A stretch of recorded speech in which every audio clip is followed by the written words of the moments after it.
Hello hi Raziya Shihab ചാനലിലേക്ക് എല്ലാവർക്കും സ്വാഗതം. അപ്പോൾ ഇന്ന് നമ്മളിവിടെ പച്ചമാങ്ങ റെസിപ്പിയാണ് കേട്ടോ ഉണ്ടാക്കുന്നത്.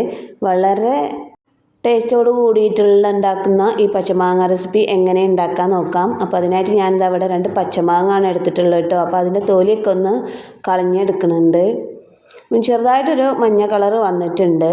പക്ഷേ ഇതുപോലെ തന്നെ എടുക്കണം എന്നില്ല, പച്ചമാങ്ങ ആയാലും ഒരു കുഴപ്പമില്ല, പച്ചമാങ്ങ എടുക്കണതാണ് നല്ലത്. അപ്പം ഞാനിതാ മാങ്ങൻ്റെ തൊലിയൊക്കെ ഒന്ന് കളഞ്ഞിട്ടുണ്ട്.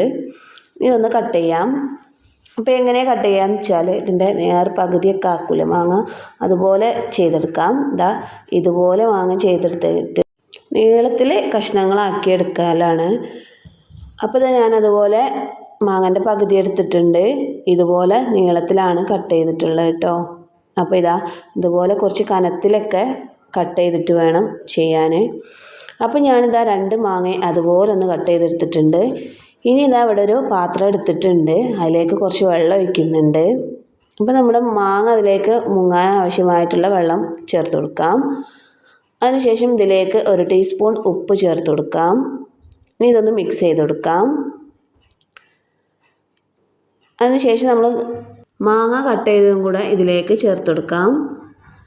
വെള്ളത്തിൽ നന്നായി മുങ്ങി നിൽക്കണം മാങ്ങ ഇട്ടതിന് ശേഷം. അതിനുശേഷം നമ്മൾ ഈ വെള്ളത്തിലൊന്ന് നന്നായിട്ടൊന്ന് കഴുകിയെടുക്കാനാണ് പോകുന്നത്. അപ്പോൾ ഞാനിതാ അവിടെ കഴുകിയെടുക്കുന്നുണ്ട്. നന്നായിട്ട് ആ വെള്ളത്തിലൊന്ന് മിക്സ് ചെയ്ത് കഴുകിയെടുക്കണം. അപ്പോൾ ഞാൻ ഇതിൽ നിന്നും മാങ്ങ എടുത്തിട്ട് നല്ലൊരു വൃത്തിയുള്ള തുണിയോ അതോ തോർത്തോ എന്തിനെങ്കിലും ഇതിട്ട് കൊടുത്തിട്ട് ഇതിലെ വെള്ളം നമുക്കിതുപോലെ ഒന്ന് ഒപ്പി എടുക്കാം.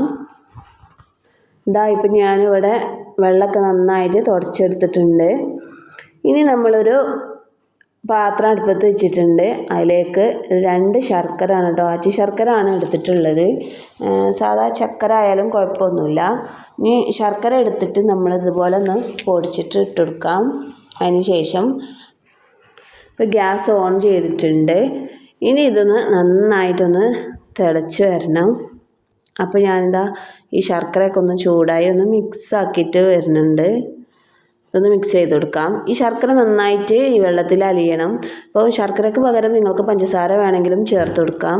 പഞ്ചസാര ആകുമ്പോൾ 1/2 കപ്പ് പഞ്ചസാര ചേർത്ത് കൊടുക്കുമ്പോൾ 1/2 കപ്പ് വെള്ളം തന്നെ ചേർത്ത് കൊടുത്തിട്ട് ഇതുപോലെ ഒന്ന് മിക്സ് ചെയ്തെടുക്കാം. അപ്പോൾ നമ്മൾ ശർക്കര നന്നായിട്ടൊന്ന് തിളച്ച് വന്നിട്ടുണ്ട്. ഇതൊരു 2 മിനിറ്റ് ഇതൊന്നിങ്ങനെ നന്നായിട്ട് തിളച്ചോട്ടെ. അതൊന്ന് കുറുകി വരും. ആ കുറുകി വരുന്ന സമയത്ത് നമ്മൾ തുടച്ച് വെച്ചിട്ടുള്ള മാങ്ങ ഇതിലേക്ക് ഇട്ട് കൊടുക്കാം. അപ്പോൾ ഞാനിവിടെ മാങ്ങ ഇട്ടെടുത്തിട്ടുണ്ട്.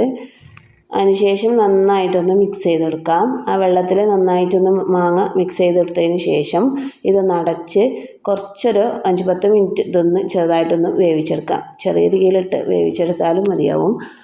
അതിനുശേഷം ഏകദേശം ഒരു 1/2 വേവാണ് ഈ മാങ്ങയ്ക്കിപ്പം ആയിട്ടുള്ളത്.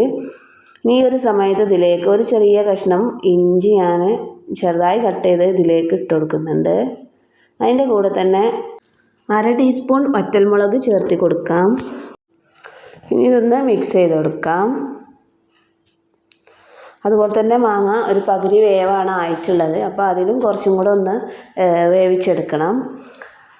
പിന്നെ ഇതിലേക്ക് 1 ടീസ്പൂൺ കാശ്മീരി ചില്ലി പൗഡർ ചേർത്ത് കൊടുത്തിട്ടുണ്ട്. ഇനി ഇതില്ലെങ്കിൽ നിങ്ങൾ സാദാ മുളക് പൊടി ചേർത്ത് കൊടുത്തതിന് ശേഷം നമ്മൾ വറ്റൽമുളക് ഉണ്ടല്ലോ, അത് നന്നായിട്ടൊന്ന് കുറച്ച് കൊടുത്താൽ മതിയാവും. രണ്ടും കൂടെ ഇടുമ്പോൾ നന്നായിട്ട് എരിവുണ്ടാവും. അപ്പോൾ എരിവൊക്കെ നോക്കിയിട്ട് ചെയ്യാം. അപ്പോൾ നമ്മുടെ ചാനൽ ആദ്യമായിട്ടാണ് നിങ്ങൾ കാണുന്നതെങ്കിൽ തീർച്ചയായും സബ്സ്ക്രൈബ് ചെയ്യുക, ലൈക്കും കമൻറ്റൊക്കെ ചെയ്യുക. അങ്ങനെ പച്ചമാങ്ങ റെസിപ്പി ഇവിടെ റെഡി ആയിട്ടുണ്ട്. വളരെ നല്ല ടേസ്റ്റും നല്ലൊരു നല്ലൊരു സ്വാദാണ് ഇത് തിന്നാൻ. അപ്പോൾ എല്ലാവരും ട്രൈ ചെയ്ത് നോക്കുക. ഫീഡ്ബാക്ക് എന്തായാലും അറിയിക്കണം. അപ്പോൾ നമ്മുടെ വീഡിയോ ഇത്രയേ ഉള്ളൂ കേട്ടോ. അതിന് ശേഷം നമുക്കിതാ ഒരു പാത്രത്തിലേക്ക് ഇത് കോരി മാറ്റാം. അപ്പോൾ നമ്മളെ വീഡിയോ ഇന്നത്തേത് ഇത്രയേ ഉള്ളൂ. പുതിയൊരു വീഡിയോയുമായി വീണ്ടും കാണാം. Okay, by.